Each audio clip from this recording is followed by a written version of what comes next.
This is a show with no particular niche, baby. It's always about hanging out. Maybe we'll laugh at some stuff, maybe we'll learn something new, but it's always about hanging out, me and you.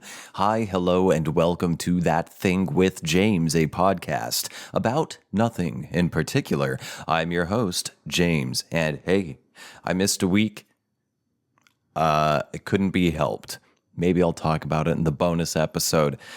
Today, we are going to talk about, well, I say this show's about nothing in particular, but today we're going to jump into the dancing plague of 1518 in, I believe it was Strasbourg? Yes. Strasbourg, Alsace? Oh, Christ, how do I say that word? Alsace, a region in modern-day France, on the west bank of the Upper Rhine, next to Germany and Switzerland.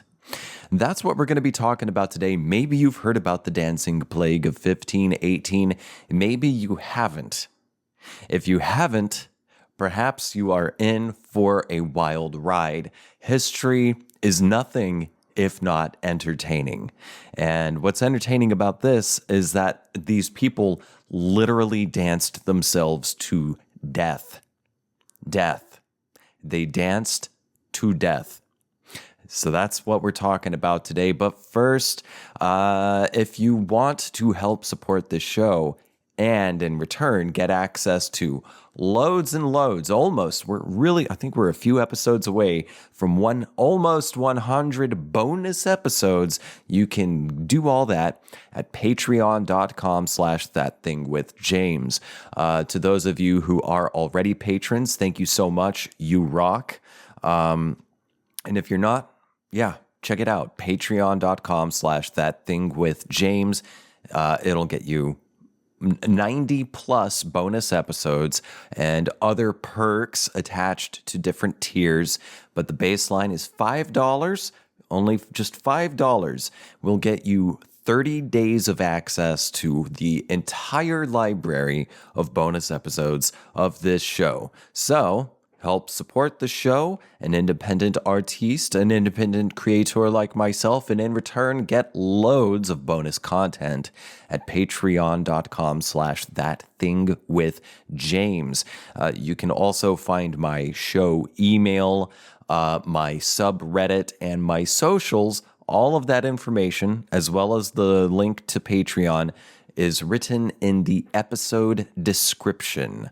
Yes, in the episode description, and I am delaying right now so I can give time for the Chiron to show up at the bottom of the screen. Listeners, if you didn't know, this show's on YouTube, so you can see my pretty, albeit today, pretty unkempt visage as I speak these words. And as I speak these words, I hope I am drowning out, and in post, I hope I'm able to get rid of the noise, the background noise of the asshole who decided that 9 a.m. on a fucking Sunday morning is the perfect time to edge in their yard. And I'm not talking about, jorking their peanuts into club. I'm talking about weed whacking.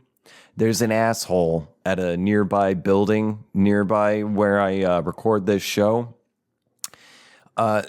These people are just a fucking problem anyway. They're entitled middle-aged white folks, entitled middle-aged business owners, and for some reason, the guy thinks that 9 fucking a.m. on a Sunday is the perfect time to weed whack. He had all day yesterday, all day Saturday to do this, and it wasn't that hot, especially in the morning, but he didn't do it.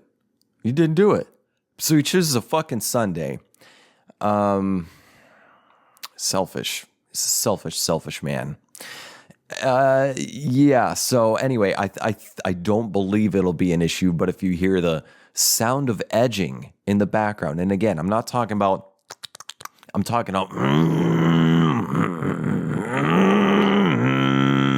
that kind of edging in the background, that's why. Yeah. Yeah, man, it's been a while. I'm not even going to do a rundown right now. It's just been a series, an ongoing series, and it's still growing. I record these episodes like a week before I release them. I record on Sunday and then release the following Friday, if everything goes according to plan. And this is a bi-weekly podcast, but since I missed last week's episode, or the week prior, whichever. Let's see, this week. Yeah, since I missed last week's episode due to circumstances beyond my control, I plan. Who knows what's gonna happen next? I got crazy news again right before I fucking started hit record on this episode, man. I sent out another email to another business associate. I may not look like it right now, but I am a professional and I've got business associates. And I emailed a business associate about, some scheduling stuff on my side. And then, boom, right after I send it, right after I cannot cancel send because I've got a 30-second delay on my emails because I'm, smart. Right after that delay ends, I get a message saying, oh, more fucking complications have happened. So, long story short, I intend, pending any further fucking chaos, I intend to release episodes, this week on the week this is released, and next week. So 2 consecutive weeks, as opposed to the usual bi-weekly thing, to make up for the lapse. Oh, maybe I'll dive into that business more, what's going on in the bonus episode. But for now, let's read about some interesting history, like the dancing plague of 1518. Let me whet my whistle and we'll get right to it. The dancing plague of 1518. I think I first heard about this several years ago, but I think I first heard about it on the Joe Rogan podcast before he went really real right wing. Back when I used to watch it, I'd stay up and watch it. It was a fun way to pass the time. Anyway, I think I heard about it first on that show back when it was like really fun. And as per usual, because I have very limited time and resources, especially lately, a limited time, I don't really dig in and create a script and do deep research for this show. I kind of just think of something and I'll pull up some resources shortly before hitting record. So I did some cursory research while getting set up for this episode, and I couldn't find a lot about this. Now, I speculate probably the reason why there's not a lot is because there's not a lot of information about it to really give detailed accounts of what happened. Oddly enough, Wikipedia is the most thorough resource I've been able to find on this topic. I found a little BBC article, and then a couple other articles that I skimmed through that I didn't like the way they were approaching the story. I didn't like the angle they took. It seemed a bit flippant for such a fucking bizarre... I just didn't like the way those articles were written. So without further ado, let's jump in. Here we go. This is on Wikipedia. The dancing plague of 1518, or dance epidemic of 1518. In French, the épidémie dansante de 1518 was a case of dancing mania. Oh shit, dancing mania that occurred in Strasbourg, Alsace, however you fucking say that, in the Holy Roman Empire from July 1518 to September 1518. Holy shit, July, August, September. That's 3 months, or was it 2 months? Who knows? Someone does, hopefully. Somewhere between, what the fuck? Somewhere between 50 and 400 people took to dancing for weeks. There are many theories behind the phenomenon, the most popular being stress-induced mass hysteria, suggested by John Waller. Other theories include ergot and religious explanations. There is controversy concerning the number of deaths. Well, that's a pretty big leap there from 50 to 400 people. That's crazy. And there are images depicting this. Now, of course, there's no photographs, but there are illustrations and engravings depicting this mass dance mania. That's funny to say. So let's get into the history, the events. The outbreak began in July of 1518 when a woman called Frau Trophia began to dance fervently and uncontrollably in a street in Strasbourg. Trophia kept up the constant dancing for a week. Well, that's fucking crazy. Soon, 36 others joined in. What? By August, the quote-unquote dancing plague had claimed 400 victims. What? Dancers were beginning to collapse. It is said that some even died from stroke or heart attack. No one knew what caused this reaction, which meant no one understood how to remedy it. By early September, the outbreak began to subside, when the dancers were sent to a mountain shrine to pray for absolution. Wait, let me reread that. By early September, the outbreak began to subside when the dancers were sent to a mountain shrine to pray for absolution. Historical documents, including, quote, physician notes, cathedral sermons, local and regional chronicles, and even notes issued by the Strasbourg City Council, unquote, are clear that the victims danced. It is not known why. Historical resources agree that there was an outbreak of dancing after a single woman started dancing, and the dancing did not seem to die down. It lasted for such a long time that it even attracted the attention of the authorities, until the council gave up authority to the physicians, who prescribed the afflicted to, quote, dance themselves free of it, unquote. There are claims that guild halls were refurbished to accommodate the dancing, as well as musicians and strong people to help those dealing with the dancing mania to stay upright. So they couldn't stop the people from dancing, so they're like, well, let's bring in some musicians to at least help them dance more, so they, get it out of their system.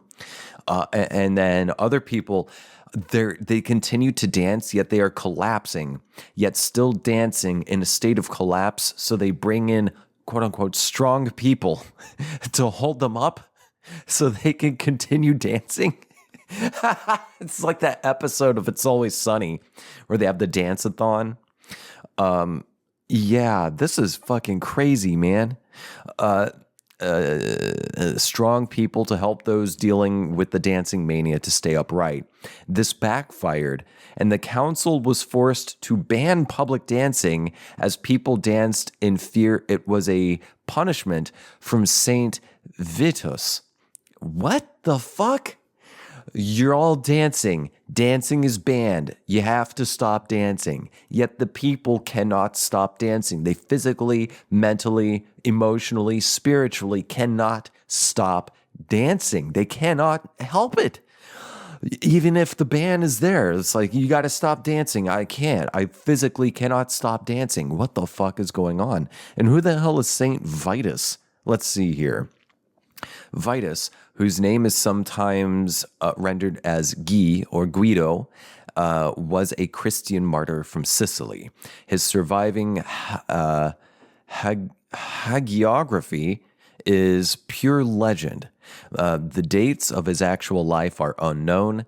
He has for long been tied to the Sicilian martyrs Modestus and Crescentia, But in earlier sources, okay, that doesn't really say what the fuck he was about. Let's keep reading. The council went as far as to ban music. Oh, wait. This backfired, and the council was forced to ban public dancing as people danced in fear it was a punishment from St. Vitus. And to be, quote, free of sin, unquote, many joined in the dancing epidemic.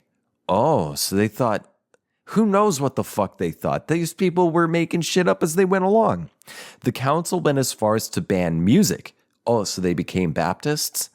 The council went as far as to ban music as well.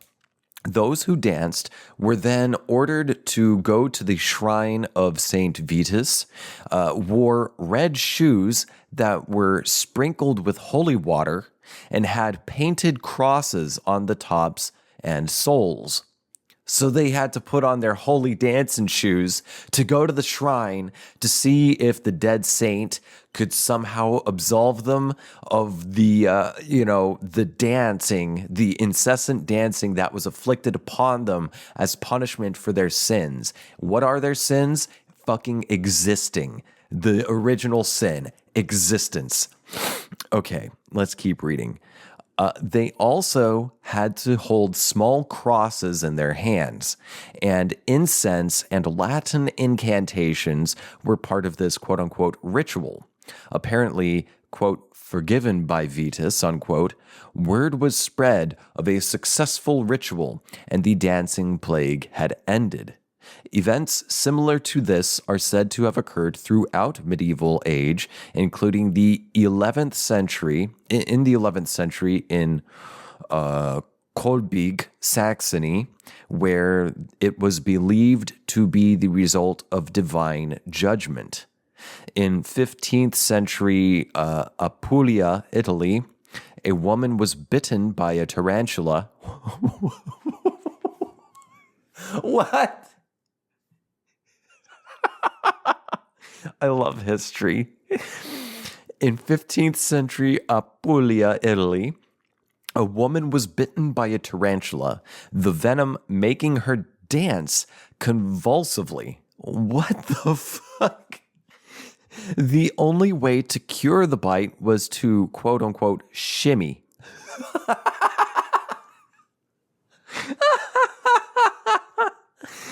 And to have the right sort of... The only way to cure the bite was to, quote-unquote, shimmy, and to have the right sort of music available, which was an accepted remedy by scholars like Athanasius Kircher. Contemporaneous explanations included demonic possession and overheated blood. I laugh about this now. And should humans survive for yet another 1,000 years, who knows what will seem as absurd as this does to me now? What practices are accepted as common, rational, scientific, and reasonable now will be viewed 1,000 years from now as being fucking absurd, crazy shit. Like, you gotta put on your holy dancing shoes. You gotta shimmy, and we gotta have the right kind of music. But also, you're not allowed to dance, even though you can't stop dancing. And it may be because your blood's too hot.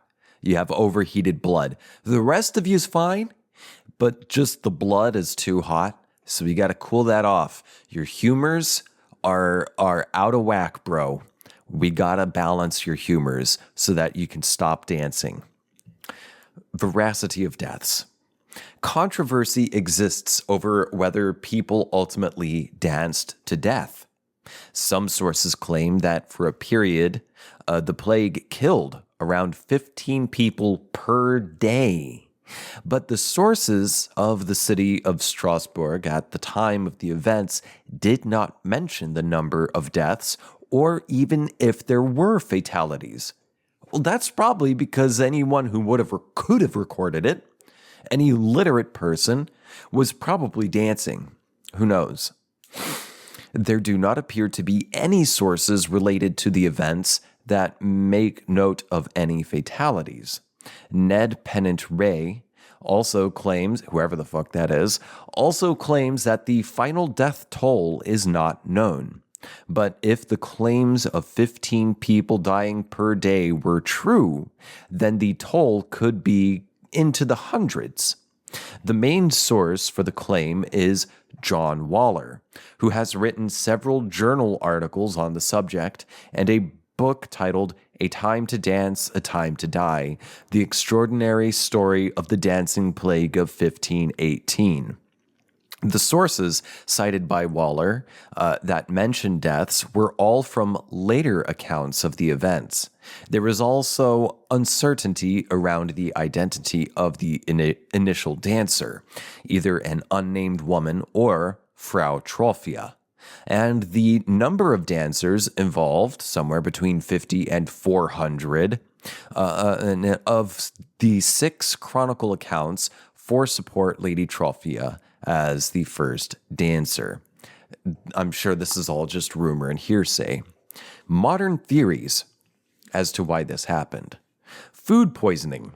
Some believe the dancing could have been brought on by food poisoning caused by the toxic and psychoactive chemical products of ergot fungi, ergotism. It's of all the fungi, ergot probably my favorite. Psilocybin, second favorite. Ergot, definitely my first favorite fungus, which grows commonly on grains such as rye and is used for baking bread. Ergotamine is the main psychoactive product of ergot fungi. It is structurally related to the drug lysergic acid diethylamide, or LSD-25, and is the substance from which LSD-25 was originally synthesized. Wink. Yeah. Like I said, it's my favorite fungus. The same fungus has also been implicated in other major historical anomalies, including the Salem witch trials. So here's a fun fact I heard about. It's stored in my memory banks. I'm not reading it right now. This is from my memory banks.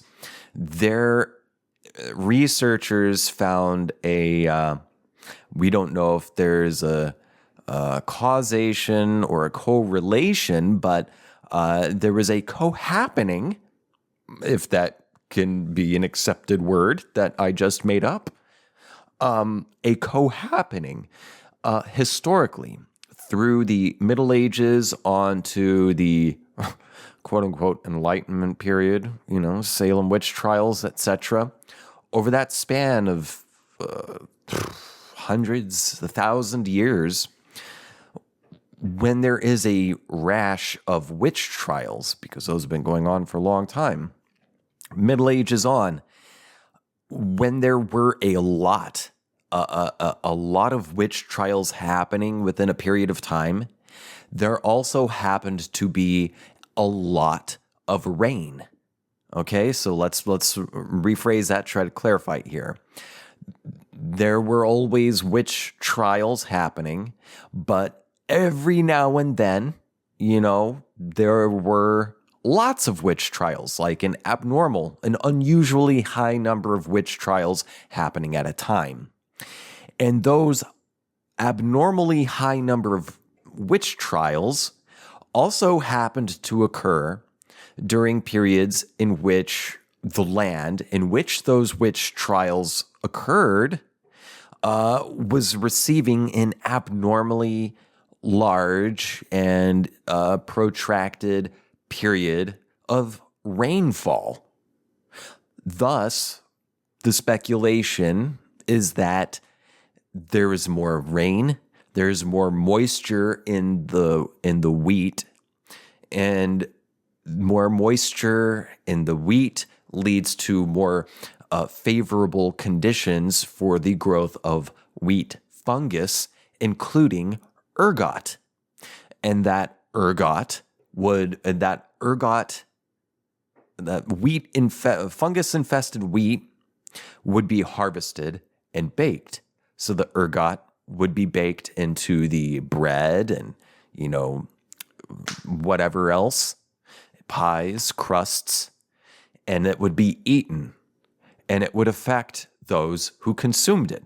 Everyone in a region consuming essentially LSD-spiked food, their main food source being spiked with LSD, everyone in the region, and then also around that same time, it could possibly lead to witch trials and just insane thinking, and perhaps incessant dancing, and perhaps religious events, words, visions from God and the saints, wild ideas, wild solutions. These things all kind of happened around the same time. Interesting. And so I wonder if this dancing plague happened during one of those periods in which there would have been a favorable environment in which ergot could grow on Strasbourg's food supply. Who knows? Maybe researchers have looked into this. Who knows? Let's keep reading. In The Lancet, John Waller, I guess that's a book, John Waller argues that, quote, this theory does not seem tenable, since it is unlikely that those poisoned by ergot could have danced for days at a time, nor would so many people have reacted to its psychotropic chemicals in the same way. The ergotism theory also fails to explain why almost every outbreak occurred somewhere along the Rhine and Moselle rivers, areas linked by water, but quite different climates and crops, unquote. So he says it's not so likely that it was the ergot. Interesting. So here's another reason proposed. Stress-induced mass hysteria. This could have been an example of a fully developed cases of psychogenic movement disorder, whatever that means, happening in mass hysteria or mass psychogenic illness, which involves many individuals suddenly exhibiting the same bizarre behavior. The behavior spreads. Oh, and before I forget about it, if you've played Elden Ring and if you've gone to the Windmill Village, those dancing ladies, that is a reference to the dancing plague of Strasbourg. I wonder if there's windmills in Strasbourg. I wouldn't be surprised. But yeah, if you've played Elden Ring and you visited that village with the dancing ladies, that's what that's a reference to. This is what that's a reference to. Let's keep reading. Hysteria. This behavior spreads rapidly and broadly in an epidemic pattern. This kind of comportment could have been caused by elevated levels of psychological stress caused by the ruthless years, even by the rough standards of the early modern period. And the people of Alsace were suffering. Okay, what was particularly stressful about this time? Waller speculates that the dancing was, quote, unquote, stress-induced psychosis on a mass level, since the region where the people danced was riddled with starvation and disease, and the inhabitants tended to be superstitious. Even other cases of dancing plague were reported in the same region during the medieval era.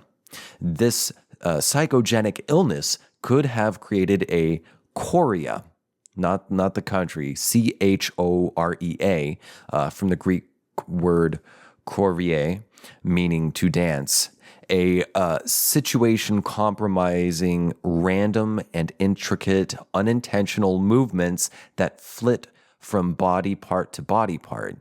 Does that just mean spasming, uncontrollable spasms? Diverse chorea, St. Vitus's dance, St. John's dance, and tarantism. I'm guessing that's related to the tarantula were labeled in the Middle Ages, referring to the independent epidemics of dancing mania that happened in Central Europe, particularly at the time of the plague. And then let's get into some pop culture and media. The event inspired Jonathan Glazer's 2020 short film, Strasbourg 1518. I didn't know he made that. I haven't even seen that. I didn't know it existed. It was also the inspiration behind the 2022 choral song Choreomania by Florence and the Machine. The song Danse Macabre by the Swedish rock band Ghost was made in reference to the 1518 plague. And I see no reference to Elden Ring here. So let me look this up real quick. Elden Ring Dancing Plague. Is the Windmill Village a reference to the Dancing Plague? Okay, someone just asked. Yeah, I think it is. Well, that's it for this episode. Thanks for tuning in. And once again, if everything goes well, I intend to release another episode next week, but that's pending any further chaos. And if you're already a patron, stick around, see what we get into in this week's bonus episode. And if you're not a patron, you can become one today at patreon.com/ThatThingWithJames and get access to the 90+ bonus episodes. Thanks for tuning in. I hope you've enjoyed learning about the dancing plague of 1518, and I hope to catch you next time. Ooh, did that catch the thunder? Maybe. Bye.